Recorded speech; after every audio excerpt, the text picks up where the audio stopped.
I thank my chairman. The legislation before us, H.R. 658, reauthorizes the safety and research programs, operations, airport grants, and funding of the Federal Aviation Administration for budget years 2011 through 2014.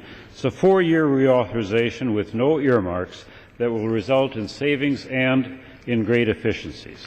The bill funds the FAA at the fiscal year 2008 funding levels and will save $4 billion compared to the current levels. These funding levels recognize the state of the federal budget but should not affect vital safety functions. The FAA administrator is directed to achieve required cost savings without cutting safety-critical activities. The bill requires the FAA to find and eliminate wasteful processes, duplicative programs, and unnecessary practices. Given current economic times, there is a need to put our limited resources where they're most needed and use them efficiently. Although we cannot do all that we may have wanted to do when fighting budget cuts, difficult decisions have to be made. We've worked to preserve the ability of the FAA to conduct its safety functions, its most important mission, and our #1 priority. The bill will phase out the Essential Air Service Program by 2013, resulting in $400 million in savings. The Essential Air Service Program was originally created in 1970 as a temporary program in the wake of airline deregulation. It was intended to allow airports to adapt to the change in the aviation industry and to plan accordingly. However, over the years, this program has resulted in taxpayers paying millions of dollars in subsidies to provide air service to communities, even as passenger enplanements have declined as other modes of transportation have become available.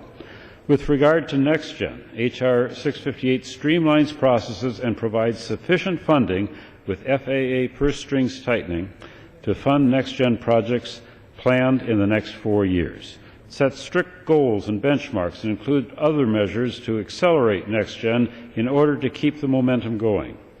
NextGen is critical to the U.S.'s ability to compete in the global aviation system by providing safer, more efficient, and environmentally friendly operations.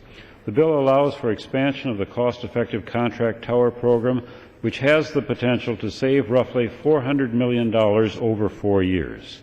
In addition, the legislation provides a clear and efficient process for the FAA to rapidly achieve benefits associated with the consolidation of old, obsolete, and unnecessary FAA facilities with enormous potential savings.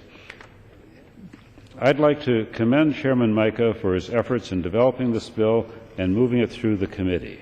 And also, while we may have differences on a few provisions, there is much in this bill that has bipartisan support. I look forward to continuing to work with my aviation partner, Representative Jerry Costello, and our ranking member, Nick Ray Hall, in getting agreement with the Senate so we can finally send a bill to the President.